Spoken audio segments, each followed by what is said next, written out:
Film की शुरुआत में फिंच नामी शख्स एक भयानक तूफान में दिखाई देता है। उस वक्त उन्होंने लुवी सूट पहना हुआ था। अब फिंच एक बड़े से स्टोर में चले जाते हैं। उनके साथ वेवी नाम का एक रोबोट भी है। वो स्टोर में कई लाशों को देखता है और उसका रोबोट वहाँ आसपास में अपनी जरूरत की चीजों को लेने लगता है। फिंच भी वहाँ से अपने और अपने कुत्ते के लिए खाना लेता है। उसके बाद फिंच अपनी वैन में बैठ के वहाँ से दूर चला जाता है। अब सारे शहर का नजारा दिखाया जाता है जहाँ सब कुछ नष्ट हो गया था और उस जगह की हालत सबसे ज्यादा खराब थी क्योंकि बढ़ती हुई ओजोन लेयर की नष्ट होने के कारण टेम्परेचर बहुत ज्यादा बढ़ गया था और अल्ट्रा वायलेट रेस के कारण लोग अपने घरों से बाहर नहीं निकलते थे। इसलिए कुछ लोगों को छोड़ के सभी लोगों को अंत हो चुका था। अब फिंच एक नक्शा देखता है जिसमें उसको पता चलता है कि उसने हर जगह से खाना खा लिया है। इसके बावजूद वो खाने पीने की चीजों की तलाश में आगे बढ़ता है। उस शहर में काफी ज्यादा तूफान आ चुका होता है, इसलिए वो शहर छोड़कर चले जाते हैं। जब फिंच अपनी कार को एक जगह रोकता है तो तूफान वहाँ पे भी आ जाता है। अब फिंच और उसका रोबोट किसी तरह से आगे बढ़ते हैं। अब फिंच डेवी को एक लैब में ले जाता है जहाँ वो खुद को और डेवी को साफ करता है। फिंच काफी अरसे से बीमार था क्योंकि उसको ट्यूबरक्लोसिस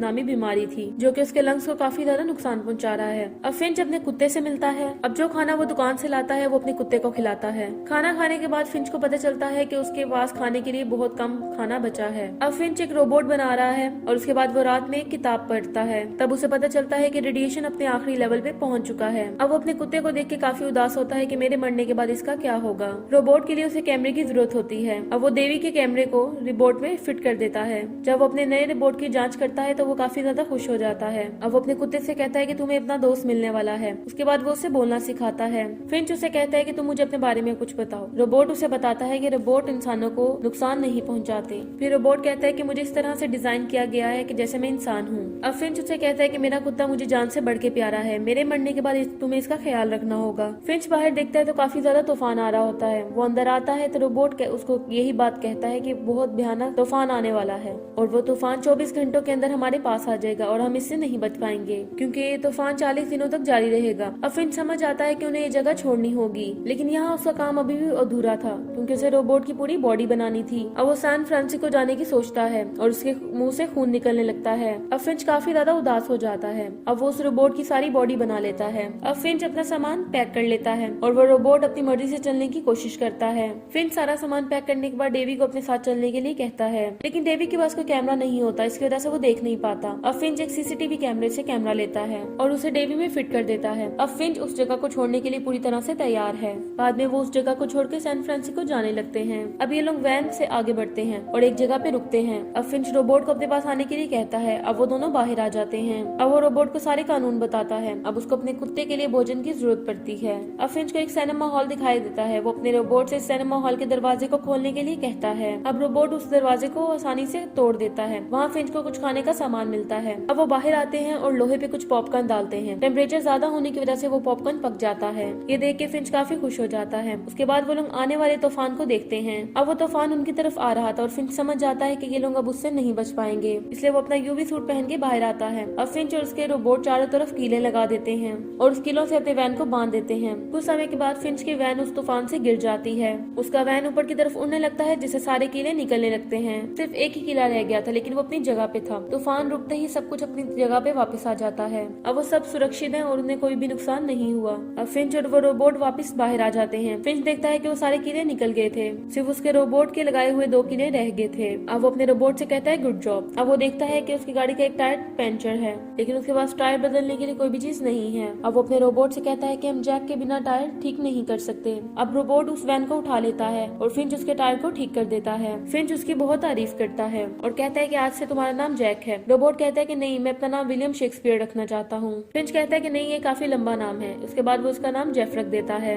अब जेफ वैन के आगे की सीट पे फिंच के साथ बैठता है। अब वो लोग गोल्डन ब्रिज की तरफ बढ़ने लगते हैं। रास्ते में फिंच एक रेस्टोरेंट के पास रुक जाता है जहाँ वो अपने कुत्ते को छोड़ के बाहर चला जाता है। फिंच की हालत अब काफी ज्यादा बिगड़ रही थी। वो अपने कुत्ते को लेने के लिए आता है। वो बाहर से अपने कुत्ते के भौंकने की आवाज सुनता है लेकिन वो जेफ को फिर भी वैन में बैठने के लिए कहता है। अब जेफ वैन को चलाने की कोशिश करता है और फिंच बाहर की तरफ भागता है और देखता है कि जेफ ने एक कार को टक्कर मार दिया है। फिंच उसे बाहर आने को कहता है। वो वैन की तरफ नहीं जा सकता था क्योंकि सूरज की रोशनी बहुत ज्यादा थी और उसने अपना यूवी सूट नहीं पहना था। अब जेफ बाहर आता है। फिंच अपने हाथों को धूप में रखता है जिसकी वजह से उसका हाथ जल जाता है। अब वो जेफ को बताता है कि मैं और मेरा कुत्ता धूप में नहीं रह सकते। अगर हम थोड़ी देर के लिए भी धूप में रहेंगे तो हम जल के राख हो जाएंगे। अब वो जेफ पे गुस्सा होता है ये कहते हुए कि मैंने तुम पे सिर्फ एक काम सौंपा था और वो भी तुमने नहीं किया। इसके बाद वो लोग वहाँ से निकल जाते हैं। फिर रात में वो एक ऐसी जगह पे रुक जाते हैं जहाँ उसे आसमान खूबसूरत लग रहा होता है। फिंच उसे बताता है कि ओजोन लेयर के गायब होने के बाद चीजें बदल चुकी हैं।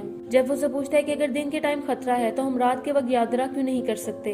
फिंच उसे बताता है कि इसका मतलब है रात में खतरा, हम अल्ट्रावायलेट रेज से खुद को बचा सकते हैं, लेकिन हमें अभी भी इंसानों का खतरा है, इसलिए हमें किसी भी इंसान पे भरोसा नहीं करना चाहिए। अगले दिन जेफ देखता है कि फिंच काफी ज्यादा बीमार है और उससे बहुत तेज बुखार भी है, जिससे वो और उसका कुत्ता बहुत ज्यादा उदास हो जाते हैं। अब जेफ उसके सर पे पट्टियां करता है। अब फिंच की हालत धीरे धीरे ठीक होने लगती है। दूसरी तरफ जेफ वैन चलाते हुए एक मॉल तक पहुंचता है, जहाँ वो नोटिस करता है कि फिंच सो रहा है, इसलिए वो पुराने ह्यूमन रोबोट को उठाता है और उसके साथ खाना लेने के लिए जाता है। फिर वो मॉल में खाना और फिंच के लिए दवाइयाँ इकट्ठी करना शुरू कर देता है। दूसरी तरफ फिंच जब बाहर देखता है तो डर जाता है और यूवी सूट पहन के मॉल में चला जाता है, लेकिन वहाँ वो किसी चीज से टकरा के गिर जाता है। अब उसकी आवाज सुन के वहाँ पे फिंच पहुंच जाता है। डेवी बोर्जन का एक पैकेट देखता है और उसको लेने के लिए जैसे वो जाता है तो गिर जाता है। उसकी आवाज सुन के फिंच वहाँ पे पहुंच जाता है। अब वो देखता है कि डेवी पूरी तरह से टूट चुका है। फिंच उसका स्विच ऑफ कर देता है। अब फिंच एक जगह पे एक आवाज सुनता है और वो उसकी जांच के लिए वहाँ पे जाता है। वहाँ उसे जेफ मिलता है। वो जेफ से कहता है कि चीजें इकट्ठा करने के लिए हम किसी के ऊपर नहीं रह सकते। अब वो बस में बैठ के कहीं दूर चलने लगते हैं। फिंच नोटिस करता है कि एक कार उनका पीछा कर रही है, तो फिंच उस जगह को छोड़ के शहरी क्षेत्र में आ जाता है, लेकिन वो कार अब भी इनका पीछा कर रही है। अब फिंच जेफ को कार की स्पीड बढ़ाने का कहता है। अब सामने जाके एक बेंच आ जाता है। अब फिंच जेफ से कहता है कि हम उसकी ओर नहीं जा सकते क्योंकि इसका हाइट काफी कम है, लेकिन फिंच फिर भी जेफ को आगे बढ़ने के लिए कहता है, जिसकी वजह से वैन का ऊपरी हिस्सा फंस के बिल्कुल टूट जाता है। अब फिंच वैन से उतरता है और वैन को पुल के ऊपरी तरफ ले आते हैं। वो वहाँ पे छुपने आए थे और तभी वो दूसरी कार भी ब्रिज के ऊपर आ जाती है, लेकिन फिंच की वैन उसे कहीं दिखाई नहीं देती और वो वहाँ से चला जाता है। अब फिंच जेफ को एक कहानी बताता है जिसमें कुछ अर्से पहले ही ओजोन लेयर फटने लगी थी। शुरू में लोग सोचते थे कि सब ठीक हो जाएगा, इसलिए वो छुप के घरों में रहने लगे, लेकिन उन लोगों में से कुछ लोग ऐसे भी थे जो ये जानते थे कि कुछ भी ठीक नहीं होगा, इसलिए वो समझदारी से चीजें इकट्ठी करने लगे थे। अब फिंच बताता है कि जब वो सुपरमार्केट से सामान इकट्ठा कर रहा था तो वहाँ उसे एक छोटी बच्ची मिली थी और उस लड़की की माँ ने उसे बंदूक थमा दी थी और कहा था कि जो भी मिले, जो भी लड़े तो तुम उसे बंदूक मार देना। इसलिए मुझे लगा कि अगर मैं उनकी मदद के लिए जाऊंगा तो वो लोग मुझे मार देंगे, इसलिए मैं वहाँ पे छुपता रहा। उसके बाद कुछ लोग उस छोटी बच्ची के पास गए और वो बंदूक चला दिया करती थी। इससे पहले कि मैं उसके पास जाता बहुत देर हो चुकी थी, क्योंकि वो छोटी लड़की और उसकी माँ को उन लोगों ने मार दिया था। जब मैं वहाँ गया तो उसका एक बैग हिल रहा था और मुझे एक कुत्ता वहीं से मिला था। अगले दिन उन्होंने अपनी जर्नी शुरू कर दी,